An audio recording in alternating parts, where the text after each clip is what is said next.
Muito bem, gente, vamos entrando. Sejam todos bem-vindos. Hoje nós vamos receber aqui o pastor Mateus Soares, um grande amigo, que estaremos conversando acerca de 2 parábolas de Jesus. Eu tenho certeza que será um tempo muito especial. William, Salomão Vieira, que bom que está aqui, meu amigo. Pastor Tiago, meu amigo, saudade de vocês, viu? Saudade de vocês. Vamos entrando, gente.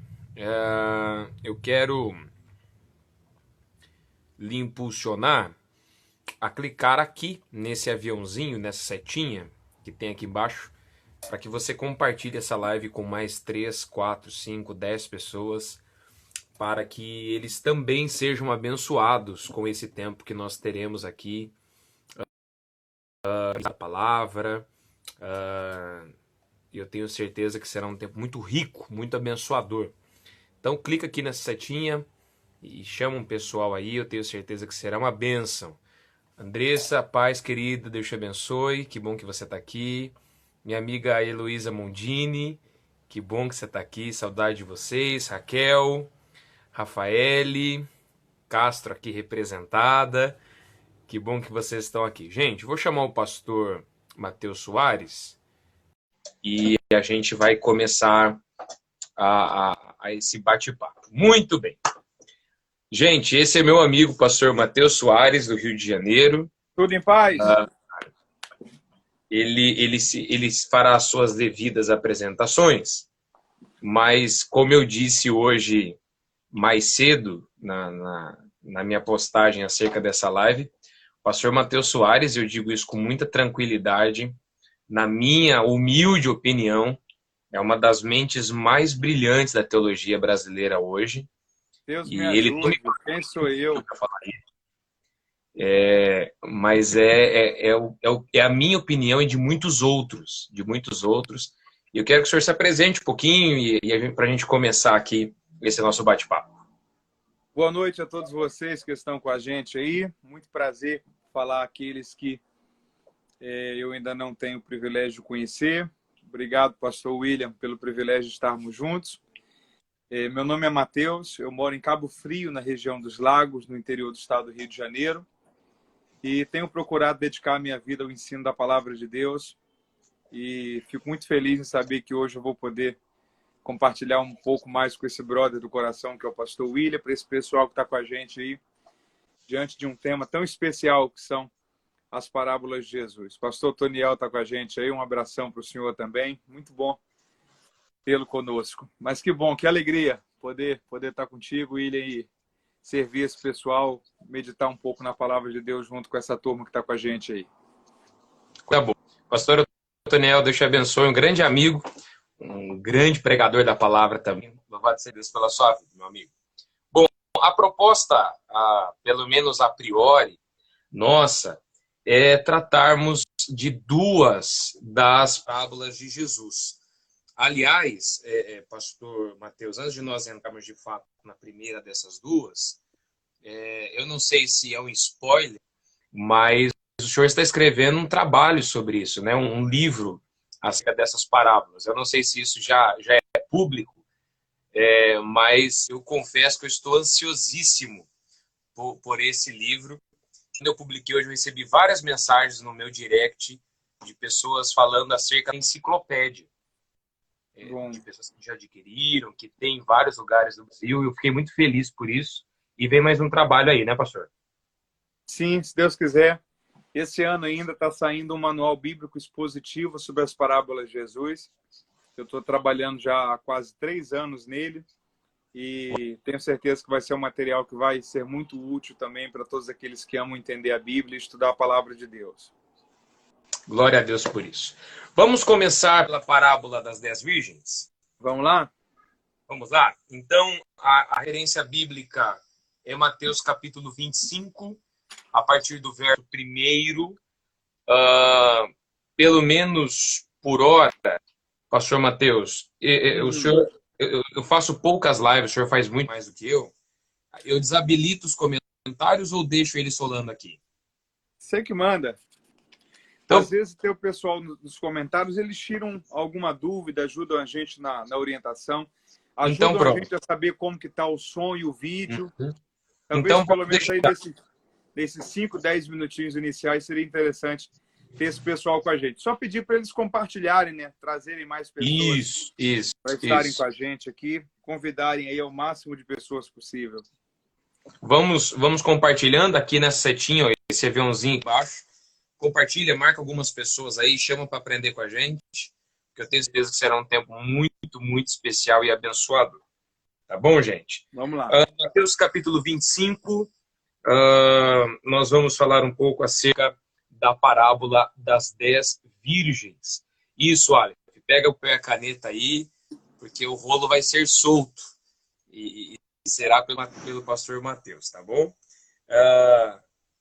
Então o reino dos céus será semelhante a 10 virgens, que tomando as suas lâmpadas saíram para receber esposo, e 5 delas eram prudentes e 5 insensatas, e as insensatas, tomando consigo as suas lâmpadas, não levavam consigo o azeite, mas as prudentes tomaram azeite em seus depósitos juntamente com as lâmpadas. E tardando o esposo, todas cochilaram e dormiram, e à meia-noite ouviu-se um clamor, eis que o esposo já vem. Saí para recebê-lo. Então todas aquelas virgens levantaram-se e prepararam as suas lâmpadas. E as insensatas disseram às prudentes: dai-vos do vosso azeite, porque as nossas lâmpadas já estão se apagando. Mas as prudentes responderam, dizendo: não, para que não nos falte nem a nós, nem a vós, e diante aos que vende, comprai-o para vós. E enquanto elas foram comprá-lo, chegou o esposo, e as que estavam apercebidas entraram com ele para as bodas, e a porta se fechou. E depois chegaram também as outras virgens, dizendo: Senhor, Senhor, abre-nos. Ele, porém, lhes disse: verdadeiramente vos digo que não vos conheço. Vigiai, pois, porque não sabeis nem o dia, nem a hora que o Filho do Homem há de vir. Muito bem. Pastor Mateus, eu estava lendo um pouco antes de nós entrarmos essa passagem tão conhecida, né? Na minha concepção, a graça ou a graciosidade das parábolas é que são textos muito conhecidos. E justamente por serem tão conhecidos, eles passam meio que desapercebidamente por uma sensação nossa, e eu estou sendo quase que redundante, mas a impressão que dá é que a gente não quer voltar a textos que tão bem conhecemos. Você fala assim, não, gente, eu fiz teatro disso na igreja, eu ouço isso aí há tantos anos, e eu acho a graciosidade das parábolas justamente isso, nós retornarmos a textos que julgamos conhecer também, com coisas especiais que o Espírito Santo pode ministrar ao meu coração. Se o senhor me permite, eu queria lhe fazer uma pergunta, que eu acho que é a pergunta para nós iniciarmos de alguma forma, a gente tem que iniciar de algum jeito. Então a pergunta muito simples é: quem são essas virgens? Essa é uma polêmica. Sim. Eu acho que um ponto legal, para você ter uma noção, talvez aí uns 4 anos atrás, 3, 4 anos atrás, eu tive a alegria de, numa manhã de julho, tomar um café com o pastor Gesiel Gomes. Uau. E aí eu já estava no projeto, já estava escrevendo sobre as parábolas de Jesus. Eu estava iniciando o trabalho de reunir material de pesquisa, e aí a gente mexeu na questão da parábola das 10 virgens. Uhum. E ele me falou uma coisa, ele falou assim, Mateus, tem aproximadamente 25 anos que eu não prego sobre as 10 virgens. Aí eu falei assim para ele, mas por quê que já tem 25 anos que eu não prego sobre as 10 virgens? Ele falou assim, porque aquela ali é uma parábola muito difícil de entender. Quem são as virgens? E era uma dúvida que eu sempre tive. E aí ele me fez exatamente essa pergunta. Ele falou assim, você que está começando a pesquisar sobre isso, você imagina o Gesiel Gomes fazer uma pergunta dessa para você. Se ele não sabe, eu que não sei. Aí ele olhou para mim e perguntou, na sua opinião, quem são as 10 virgens? Falei, pastor Gesiel, eu tenho praticamente certeza que ali elas não representam a igreja. E o entendimento disso é básico, é fácil. E para isso é interessante a gente entender o contexto cultural do casamento judaico. Eu até, como eu já fiz uma pesquisa muito longa sobre as 10 virgens para escrever o texto das parábolas, eu preferi imprimi-lo e conseguir ter um raciocínio mais enxuto, mais compacto com ele. Eu imprimi ele hoje de tarde ali, são algumas páginas e fiz algumas marcações nele. Legal. E aí, dentre as coisas que eu achei muito interessante, tem as 3 etapas do casamento judaico, que é, na verdade, o contexto cultural para a parábola das 10 virgens. A primeira etapa era o Shiddushim, que era o acordo sendo feito. A gente sabe muito bem que o contexto judaico tinha isso. Antes mesmo do processo do noivado, era um acordo feito. Uhum. Outra coisa que foge do nosso conceito cultural, contexto cultural, era a idade que a moça casava. A moça casava com aproximadamente 12 anos. Maria, por exemplo, quando teve Jesus, tinha aproximadamente também 12 anos. Uhum. Porque o entendimento judaico era que a grande utilidade do casamento para a mulher era a procriação de filhos. A utilidade dela estava ligada a ter filhos. Então, a partir do momento que ela tinha a primeira menstruação, a noção da época é que ela já estava pronta para casar. Então, casava-se muito nova. Maria tinha aproximadamente 12 anos quando teve o Senhor. Enfim, todo esse contexto cultural que é tão distante para todos nós. Sim. Antes disso, antes desse casamento, a primeira etapa era o Shiddushim. A segunda etapa era um acordo feito formalizado, como se fosse o nosso noivado. Uhum. Essa segunda etapa era chamada no hebraico, para os judeus, de Kiddushim. A cerimônia acontecia na casa do pai da noiva.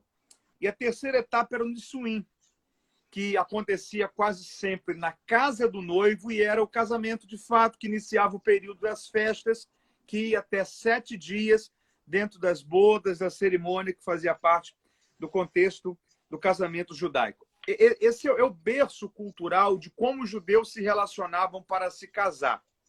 Uma coisa muito interessante a ser entendida era onde que entravam as 10 virgens aí. As 10 virgens, elas eram acompanhantes da noiva, que eram muitas das vezes amiga da noiva, e elas tinham 2 funções. Primeira, auxiliar na preparação da noiva para essa terceira etapa do casamento judaico, que era quando o noivo vinha para buscar a noiva para levá-la para o casamento na sua casa. Então elas apareciam da segunda para a terceira fase, na preparação para esse encontro com o noivo na casa do noivo. Isso, na verdade, mais precisamente na terceira parte, que era o Nissuim. Ok. Elas tinham 2 missões. A primeira missão que elas tinham era preparar a noiva. E a segunda missão que elas tinham é com essas lâmpadas, que, na verdade, era como se fosse, digamos que... lembra da lâmpada do Aladim?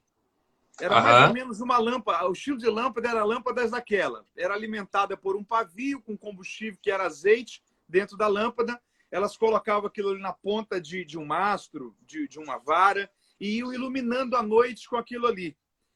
Então, na verdade, essa segunda função é que elas iam iluminando o caminho nesse cortejo que era do noivo, que havia buscado a noiva, que estava na sua casa, até a casa do noivo, que era onde acontecia o casamento, aqueles dias das bodas, da cerimônia conjugal. Esse é o contexto geral. Aí, diante desse entendimento, tem 3 possibilidades para quem são as 10 virgens. A grande maioria das pessoas pregam que as 10 virgens representam a igreja. Aham. E aí toma-se por base várias aplicações, por exemplo, 5 virgens e 5 loucas, uma parte que sobe, uma parte que fica. Faz uma ligação disso com aquele texto que o senhor fala que, estando 2 no campo, Sim, 2 na cama, sim, um será sim. levado, o outro será deixado. A toda essa construção de raciocínio. Constrói-se muito essa ideia por causa dessa questão de uma parte que sobe, uma parte que fica, uma parte que vai para as bodas, uma parte que fica do lado de fora por estar despreparada. A segunda possibilidade de interpretação, que eu também acho muito interessante, mas não é a que eu penso, é a que diz o seguinte: não, as 10 virgens representam pessoas dos 5 ministérios. É uma linha de interpretação que eu particularmente não concordo que seja mais provável, mas ela tem uma aplicação que é muito interessante. Sim, A ideia ali é a sim. seguinte, e aí toma-se por base, por exemplo, para essa construção de raciocínio, Efésios capítulo 4, versículos 11 a 13, que fala sobre os 5 ministérios: apóstolos, profetas, evangelistas, pastores e mestres. E aí eles criam a ideia disso pelo seguinte: a função das virgens era a preparação da noiva para o encontro do noivo. Uhum. Então, constrói-se o raciocínio que a função dos ministérios é para a preparação da igreja Sim, para o sim, encontro sim. com Cristo. E aí nós não estamos falando de ministério A, B, C, D. Nós estamos falando dos 2 ministeriais. Eu tenho até uma coisa interessante que eu lembrei agora. Você lembra que no início da itinerância o pessoal tinha mania de colocar ministério? Sim, Ministério trombeta de fogo, ministério disso, sim, ministério daquilo. sim. Aí o irmão começou a pregar, colocou assim: ministério de Madureira. Se é para ter algum. Então, essa ideia do ministério aqui tem a ver com essa ideia que Paulo apresenta sobre os 5 ministérios: Sim. apóstolos, profetas, evangelistas, pastores e mestres. E aí a construção do raciocínio dessa segunda linha de interpretação é a seguinte: as virgens nécias que ficam representam apóstolos, pastores, mestres, doutores e profetas que ficam, enquanto que as virgens prudentes representam apóstolos, profetas, evangelistas, pastores e mestres que sobem. E aí, aqueles que pensam dessa forma fundamentam o raciocínio em 2 etapas.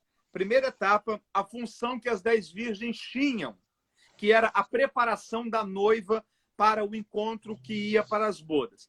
E uma segunda argumentação que eu acho muito interessante, porque o último versículo, versículo 12, diz, na verdade, é o noivo dizendo para as virgens nécias: em verdade eu vos digo que não vos conheço.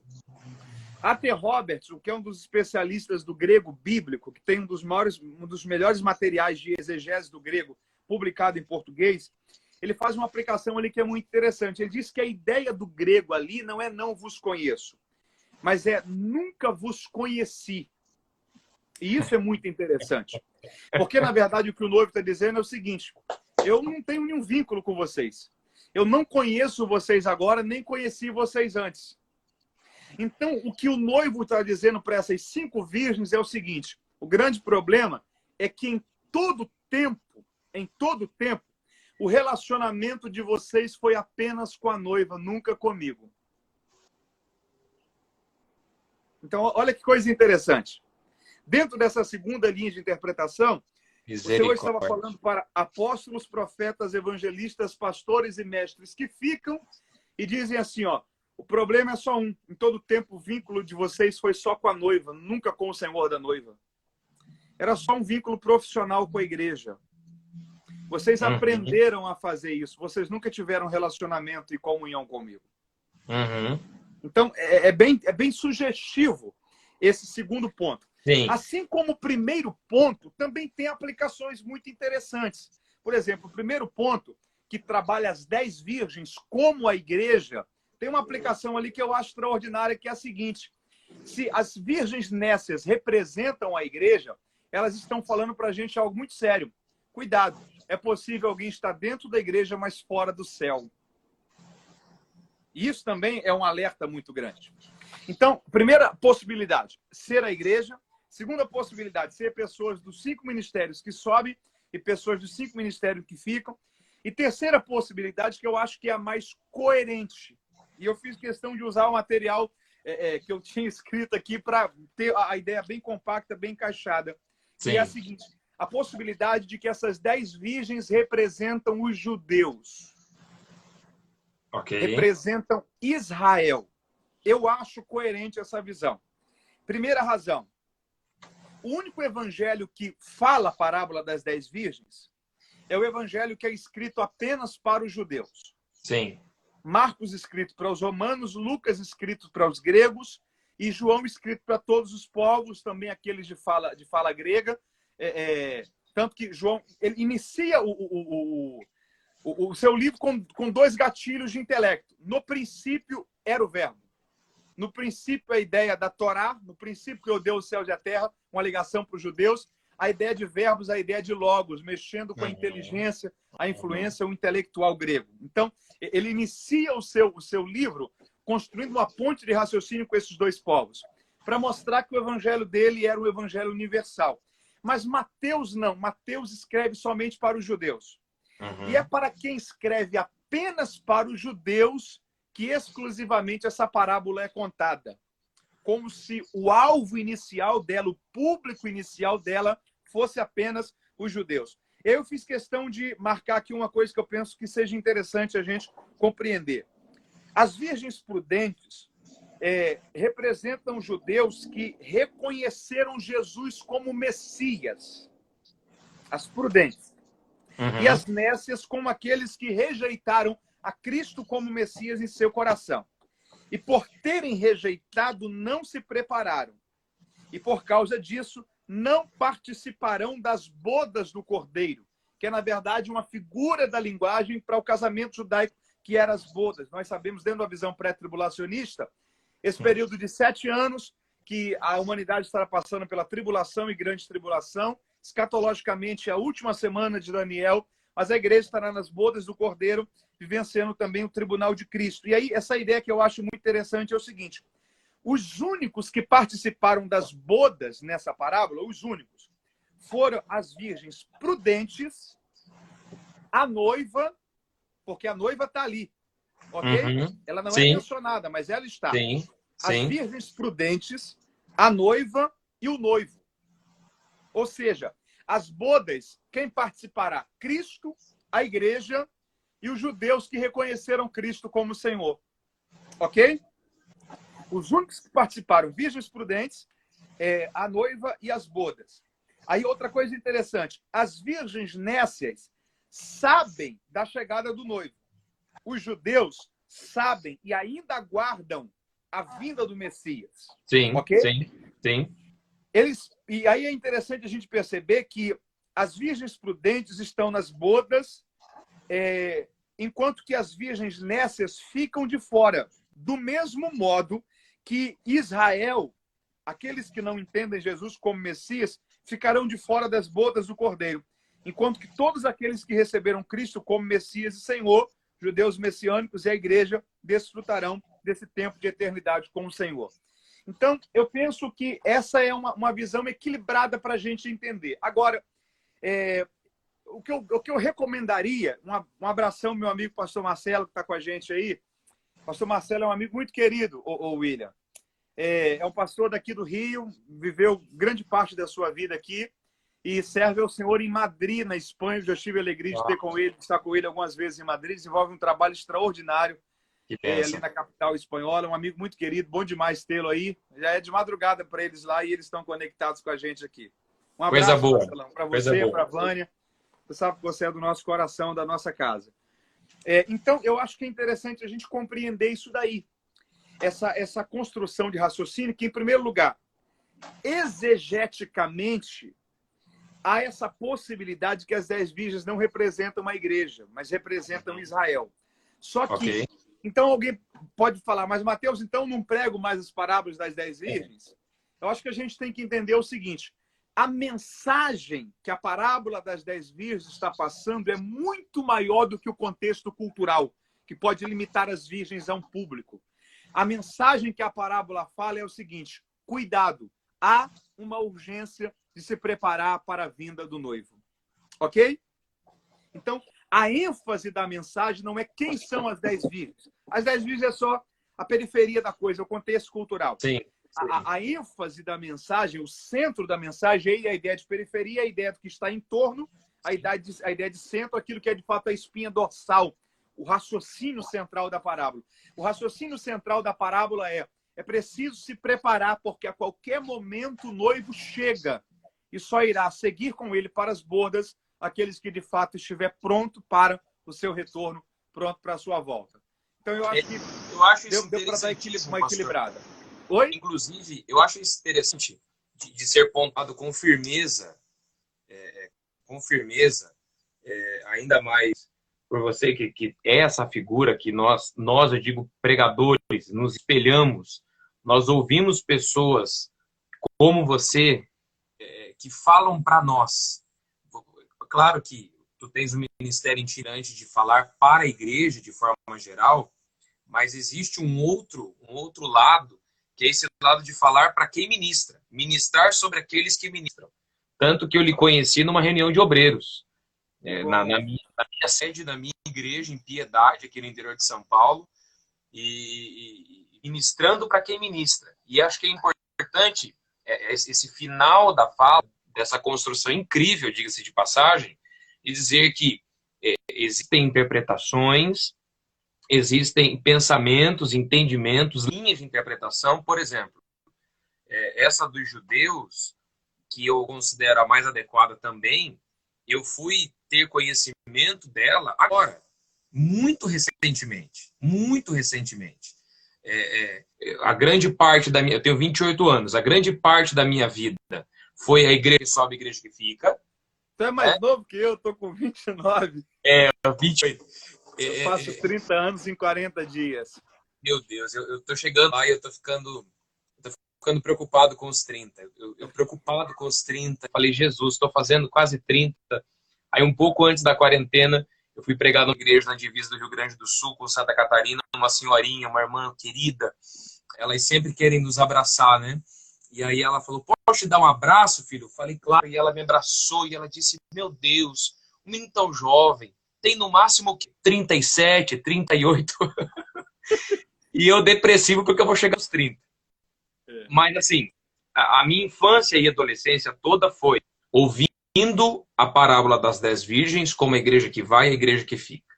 Quando eu entro na escola teológica, o meu professor, à época, me apresenta essa ideia dos ministérios. O que para mim, meu Deus, foi algo assim, eu falei, não é possível. Eu fui enganado minha vida toda. Não se trata disso. Não se trata disso. E agora, quando se traz um outro entendimento que para uma grande maioria daqueles que estão nos assistindo talvez nunca ouviram antes, eu acho interessante nós pontuarmos isso. Qual é o cerne, qual é o centro daquilo que está sendo dito? É que o noivo vem. Uhum.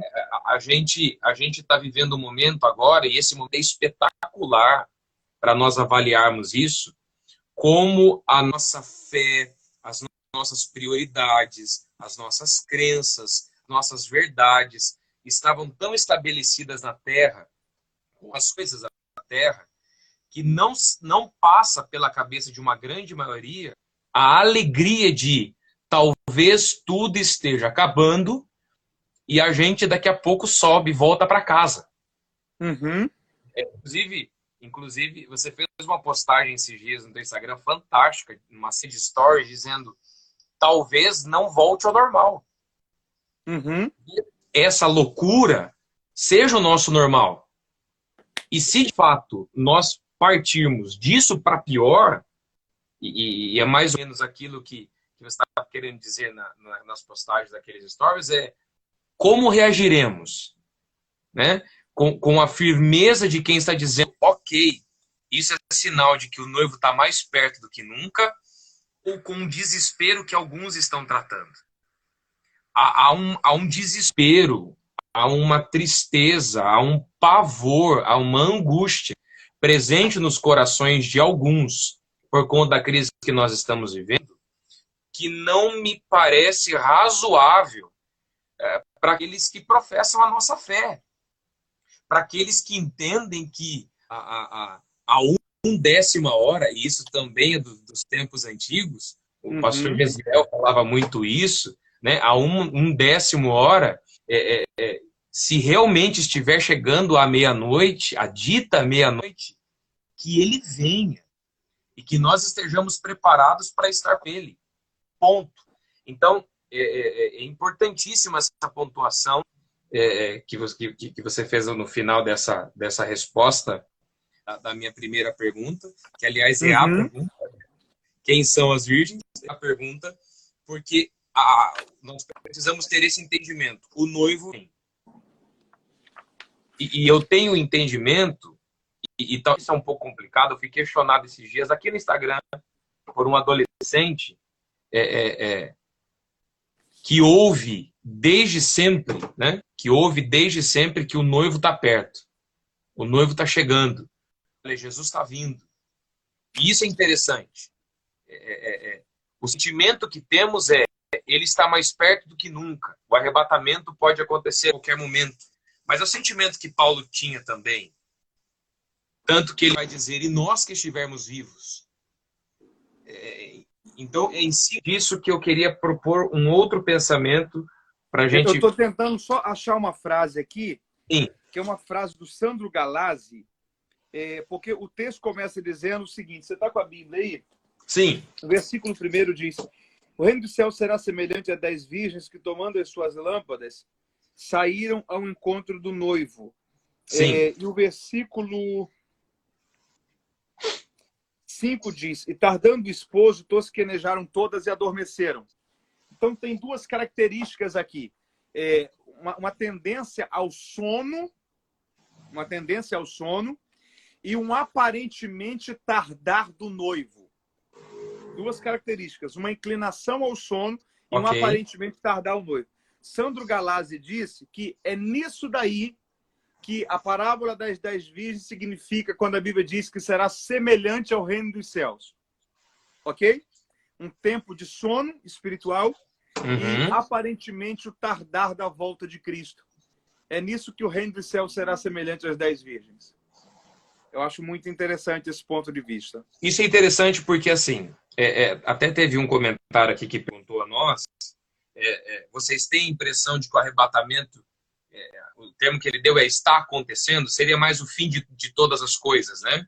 Pela morte das pessoas, pela questão da pandemia e tudo que está acontecendo. Agora, eu queria mexer numa coisa. Ok. Há exatos 100 anos atrás, teve a febre espanhola, matou 50 milhões de pessoas.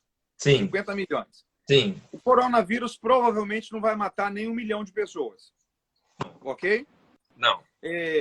Se fosse por tamanho de pandemia, Jesus era para ter voltado há 100 anos atrás. Ou então na peste negra do século XVI. Ou então na peste negra que dizimou 1/3 da Europa. 1/3 da Europa, que era o mundo conhecido então.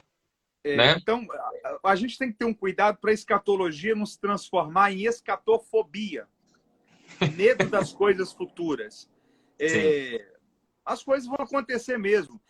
Eu estou para lhe dizer uma coisa. Se a questão do cumprimento das profecias não interferisse em nada para tragédias, só o que o homem está fazendo com o planeta Terra ia destruir o planeta fácil.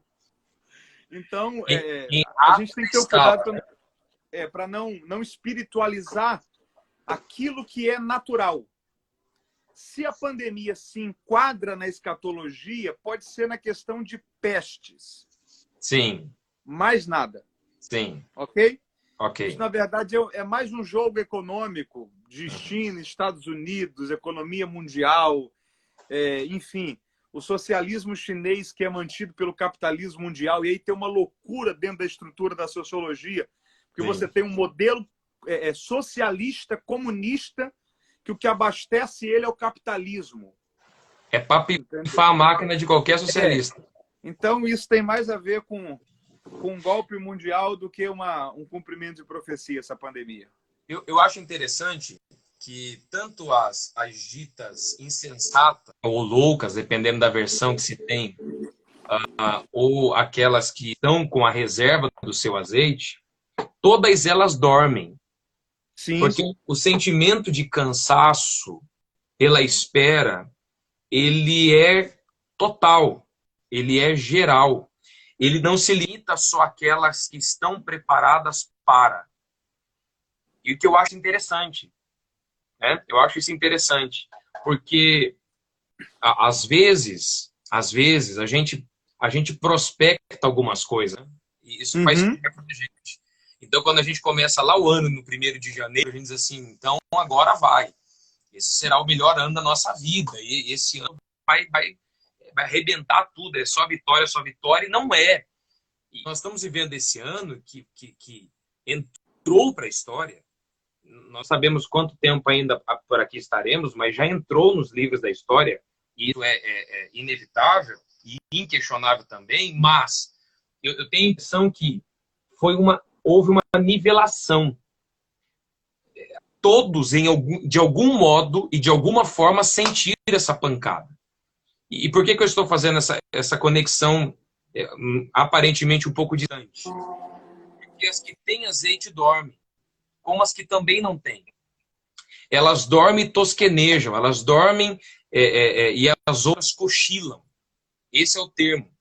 E isso me faz lembrar que o guarda de Israel é o oposto, porque ele nem dorme nem tosqueneja.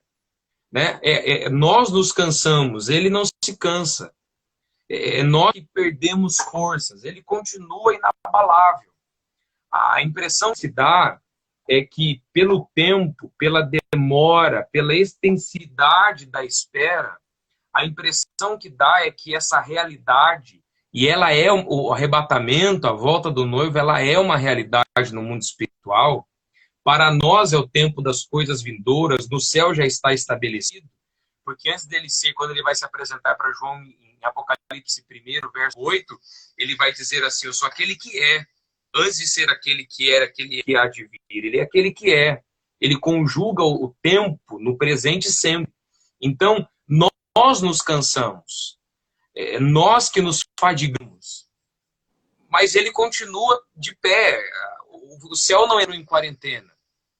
E as promessas também não, tanto, muito menos, né? Muito menos. E eu acho interessante também,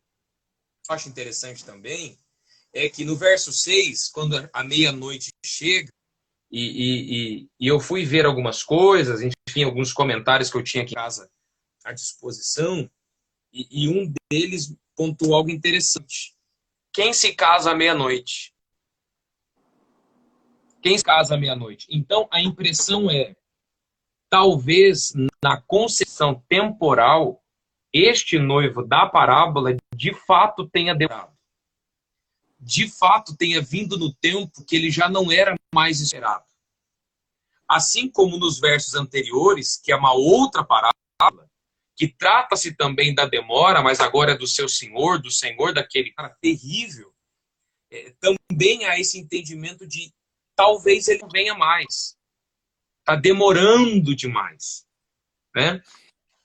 Eu gostaria que... Isso é interessante, você mencionou uma coisa, deixa eu anotar aqui. Ele vem em um tempo em que ele não era mais tão esperado. Uhum. Essa é a impressão que dá. Né? Parece que não mais. E essa sensação causa esse eu vou usar afrouxamento, esse afrouxamento de expectativa. Uhum. Por que isso é interessante? Tu vives em aeroporto muito mais do que eu, mas é tão doido você chegar em cima, né? Em cima da hora. Você fala, gente, o que eu já quase perdi de voo não está escrito na história. Eu sou aquele cara que chega nos 48 do segundo tempo. E você, né, tô aqui, você entra e o avião inteiro olhando para você, porque você foi o último a entrar. E entra no check-in dizendo assim, ó, check-in pro voo fulano de tal, tá faltando 2 minutos, senão eu vou perder. Nessa base. Então, a expectativa do agora. A expectativa do agora te deixa alerta sempre. A qualquer momento alguma coisa pode acontecer. Né? Por exemplo, nós somos uma geração privilegiada. Nós que nascemos 90, 89, 91, 92, que é quando nós nascemos, nós somos uma geração privilegiada. Nós não tivemos guerra. Uma geração antes teve Guerra Fria, 2 gerações antes teve a Segunda Guerra Mundial, 3 gerações antes teve a Primeira Guerra Mundial. peraí. Então, esse entendimento de alerta, de agora, de já, parece ter perdido-se um pouco da nossa turma, né? Vive-se uma vida muito ok. Dá para ir levando, porque talvez ele não venha mais. Ou talvez ele demore mais um pouco. Porque ele viria justamente agora. Então a gente dá uma cochiladinha, a gente dá uma dormidinha. O problema não é quando se dorme. Porque a previsão dos passos daqueles que caminham é cansar-se. Isaías vai dizer, os jovens se cansam, se fatigam. Então está previsto. A questão é quando acorda. É quando uma voz dizendo, o noivo está vindo aí. E por que isso é importante? Porque quando o noivo vem, a lanterna tem que ser acesa. Só que eu a gastei no conforto do meu descanso. Por que elas não têm reserva? Elas não têm reserva porque acabou-se nesse entendimento de conforto do descanso. Porque no breu total se encontra descanso. As minhas filhas, eu tenho gêmeas de 2 anos que vão indo para 3 agora. Para elas pegarem no sono, elas precisam de algum pontinho de luz. A gente colocou um abajur no quartinho delas, para não ficar com a luz acesa, enfim, né, uma luz mais indireta, e é com aquilo ali que elas se sentem confortáveis ante a demora de algo. Só que quando há um despertamento, essa reserva é importante. E aqui, se você me permite, eu preciso fazer uma aplicação, é que nós vivemos na geração do limite, da reserva. Até tem, mas está sempre no limite. Até tem fé, mas está sempre na reserva. Até possui uma certa espiritualidade, até possui uma certa paixão pela obra, ou um amor pela palavra, mas está sempre no limite. E o entendimento de quem entra é de quem não está no limite. É uma geração que entende de sobreviver, não de viver. Exatamente. E agora é minha vez de anotar. É exatamente isso. É exatamente isso. É exatamente isso. Tem um fator aí interessante que é a questão do relógio biológico. Os judeus, por exemplo, dormiam muito cedo. O dia para os judeus termina às 6 da tarde, para a gente termina meia-noite. Uhum. Tanto que a primeira vigília da noite, que é o início do dia, começa às 6 da tarde. Sim, sim. Então, 7, 8 da noite é hora de estar dormindo, porque não se tinha luz elétrica. Então, a luz do sol é o que fazia a engrenagem da vida funcionar. Uhum. Então, o que para eles é o noivo chegar às 6 da manhã, à meia-noite, para a gente era a mesma coisa de chegar às 4 da manhã. Sim. Porque você tem um tardar de 4 horas no relógio biológico. Eles estavam acostumados a dormir às 8 da noite, 7 da noite. Assim como a turma da roça, há 50, 60 anos atrás, irmão, acordava com as galinhas. 7 da noite já estavam com sono, já tinham ido dormir. Então, Sim. tem essa questão do relógio biológico. Então, esse atraso aqui do noivo, ele é muito maior do que o normal. O Marcus Dodd, que é um comentarista sobre as parábolas, ele tem uma ideia aqui que eu acho muito interessante, que diz o seguinte, a parábola, o raciocínio dele era o seguinte, no início, tanto as virgens loucas como as prudentes estavam com a lâmpada cheia. Uhum. Ok? Ok. O segredo não era estar cheio, era o armazenamento da reserva, era a prudência, era a vigilância. E aí o Marcus Dodd tem uma expressão muito interessante. Ele diz o seguinte, a parábola não foi dirigida aos que nunca se prepararam para a vinda de Cristo, mas para aqueles que não se prepararam suficientemente.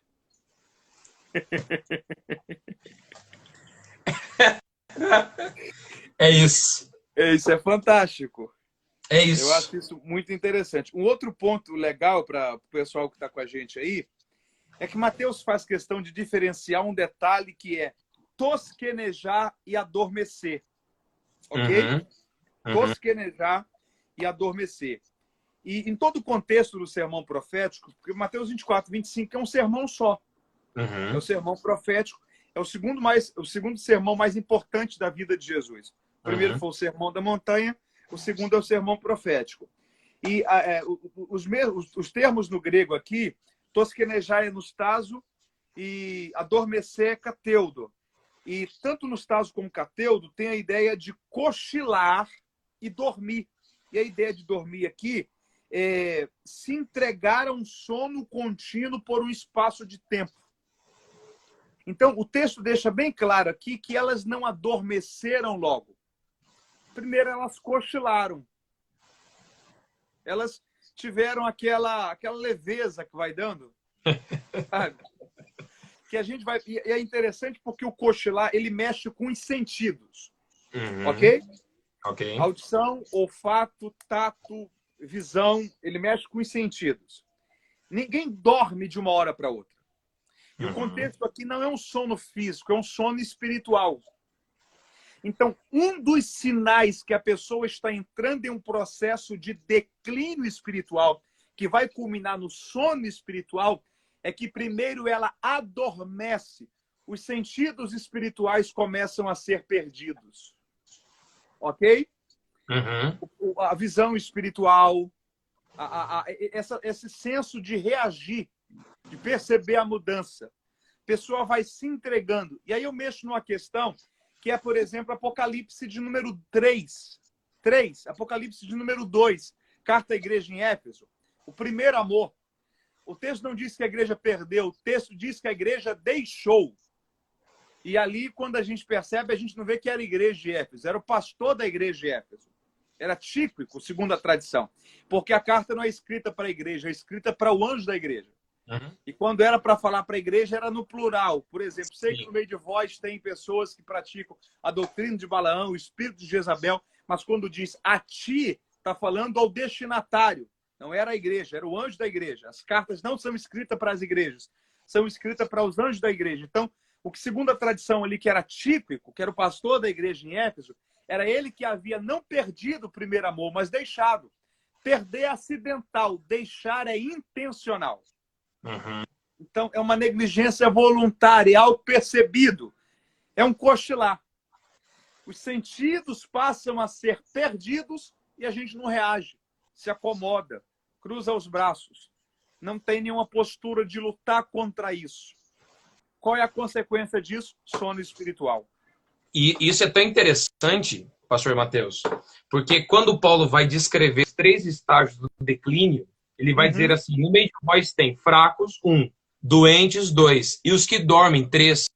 Ele pontua como o último estágio. Okay. Se o estágio de profundidade seria átrio santo e santo dos santos, o de afastamento seria fraqueza, fracos, doentes, doença e sono. Então, o último estágio seria... E por que isso é interessante?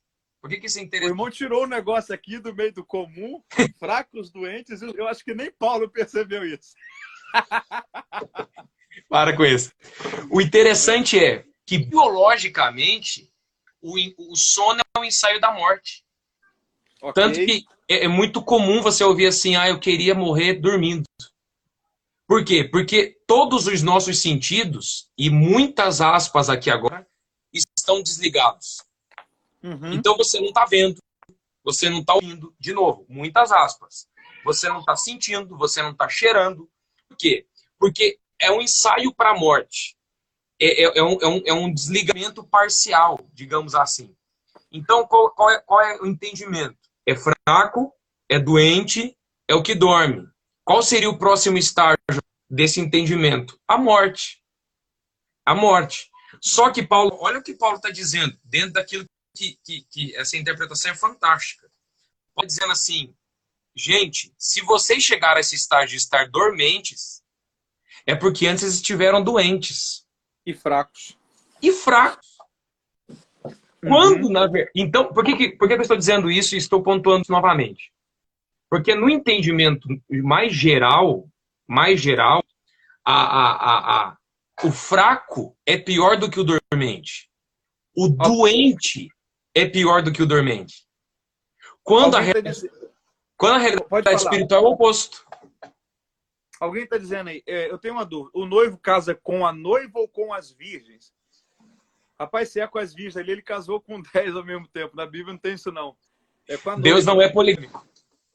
E aí tem uma coisa interessante que tem a ver com a tradução, né? E aí eu fiz até questão de deixar aqui marcado, no manual das parábolas vai ter isso. Deixa eu localizar aqui, porque a versão siríaca, ok?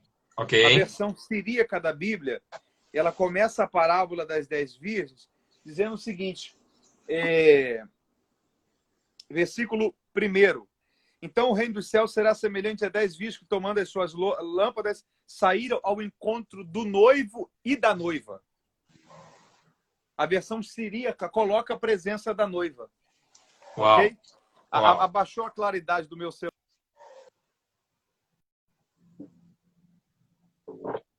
Noivo e da noiva. Então ali é algo muito, muito presente. Ele casa com a noiva. Ele casa com a noiva. Muito bom. A gente poderia pontuar um pouco mais, mas, gente, vai ter um livro incrível do Padre Mateus e vai ter tudo isso e muito, muito, muito mais lá. Tá bom? Eu tenho certeza que será muito, muito abençoador. Quer pontuar mais alguma coisa, pastor, dentro dessa parábola? Algumas frases são interessantes. Vamos. Por exemplo, meia-noite não é hora de comprar azeite. Sim. A ideia do tempo final, da conclusão de um tempo. Tem um comentarista chamado Schweizer. Ele comenta que em uma vila pequena, numa noite festiva como essa, numa cidadezinha rural, todos certamente estariam participando da celebração. Sim. Ou seja, talvez as virgens nécias não encontraram espaço ou local para comprar azeite. Estava todo mundo na festa, o comércio estava fechado. E aí um outro ponto interessante, o baque da porta fechando faz ressoar um ruído horrível pelo ar, um sinal de perda definitiva. Quando a porta fecha, Sim. eu não vos conheço, final de linha para as virgens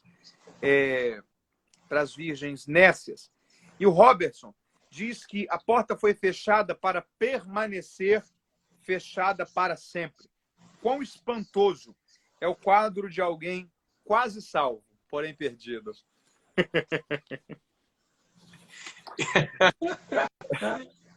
Eu gosto delas indo comprar azeite. É o 8.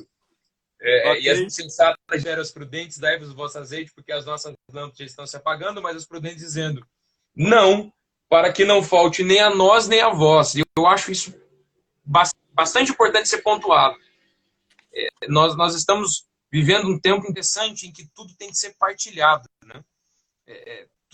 Existe um pensamento socialista na melhor interpretação da palavra, do comum, do todo, só que existem coisas na realidade do mundo espiritual e do reino que não podem ser compartilhadas, que não podem ser divididas.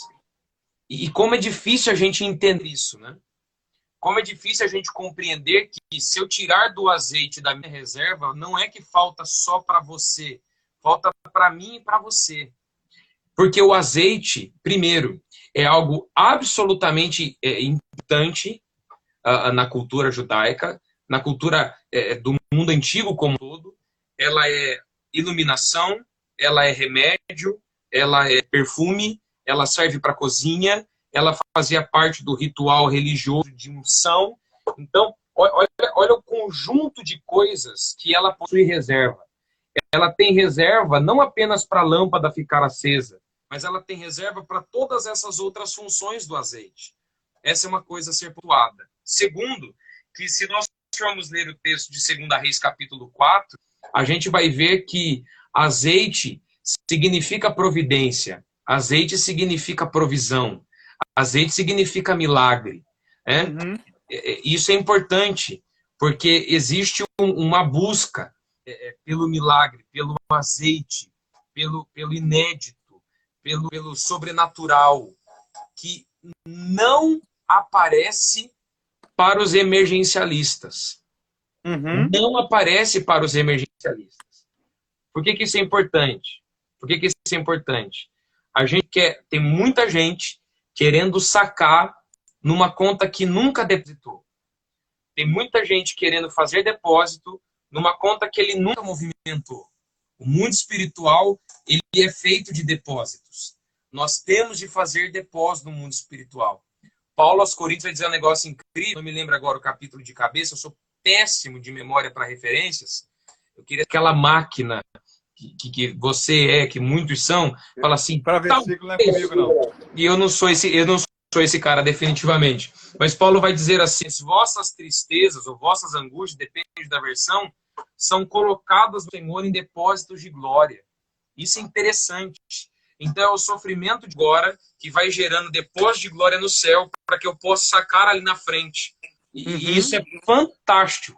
A gente não tem um entendimento de depósito. Deus não é um Deus emergencialista. Ele gira, o rei de Deus, ele gira com aqueles que têm para si algum tipo de depósito. Eu acho que esse é um outro entendimento também. Ok. Acho muito coerente, muito interessante. Brother, nós temos... Nossa live rendeu sobre as 10 virgens, hein? Entendeu? Deixa eu te propor uma coisa. Eu tenho Sim. uma live às 11. Com o pastor Jabo Jacar. Às 11. Nós conseguimos concluir 10 virgens. Sim. E nós temos aí 2 minutinhos para acabar essa. Você quer deixar, talvez, para a gente falar no domingo à tarde sobre a Figueira Estéreo? Acho bom. Legal? Acho muito bom. Acho muito Pode bom. ser? Feito. Então, vai ficar salva essa sobre as 10 virgens. Ok? Sim. E aí, ó, pro pessoal que está com a gente aí, nós vamos falar pelo menos sobre 4 parábolas. Tem essa que falamos sobre as 10 virgens, vamos falar sobre a Figueira Estéreo domingo à tarde. Nós vamos falar ainda sobre a Rica e o Lázaro. Teve alguém que perguntou aí aonde que é esse texto que eu fui usando. Esse é um texto sobre as 10 virgens do meu próximo livro, que é um manual bíblico expositivo sobre as parábolas de Jesus. O material que eu usei de pesquisa já é a parte sobre as 10 virgens que está escrita. Está em algumas folhas aí, eu imprimi agora de tarde para a gente usar como algumas sugestões de raciocínio no nosso bate-papo. Quero fazer um pedido. Quem me segue, que ainda não segue o pastor William Agapito, clica aí em cima, siga-o. O pastor William Agapito é um amigo muito querido, é um ensinador bíblico, é pastor da Assembleia de Deus em Piedade, no interior do estado de São Paulo. Concluiu agora uma série extraordinária, que foi um salmo no carro, trabalhando cada dia um salmo, expondo a mensagem do salmo. Então, eu tenho certeza que tem mais uma série vindo por aí também. Siga-o, eu tenho certeza que vai lhe abençoar muito. É um conteúdo que vai lhe enriquecer demais o conteúdo que tem sido ministrado por ele. Eu quero então deixar marcado. Então, domingo à tarde, nós só vamos estabelecer o horário, já vamos anunciar. Nós vamos falar acerca da parábola da Figueira Estéreo. Se der tempo, eu duvido muito, baseado na de hoje. A gente já introduz a próxima, que vai ser do Rico e do Lázaro. E uma última ainda, que nós vamos tratar, eu tenho certeza que será muito, muito especial. Quero agradecer ao pastor Matheus Soares por esse tempo. Vocês que não seguem o pastor, façam isso, pelo amor de Deus. É um cara extraordinário, que Deus usa de forma incrível e extremamente enriquecedor para as nossas vidas. E eu vou deixar salvo, tem uma galera falando, deixa salvo, eu vou deixar salvo. Então, domingo à tarde, nós vamos falar acerca da Figueira Estéreo. Com certeza será um tema muito especial. Obrigado, viu, meu amigo? Tamo junto. Pessoal que quiser permanecer num bate-papo, 11 da noite eu estou entrando falando numa live sobre propósito. Propósito. Você já descobriu o seu? Para que você nasceu? Como saber quais são os planos de Deus para a sua existência? Se você quer acompanhar esse raciocínio, 11 da noite eu estou te aguardando daqui a pouquinho. Meu irmãozão, domingo de tarde estamos juntos. Foi muito bom trocar essa ideia contigo. Um abração. Tamo junto. Deus abençoe, gente.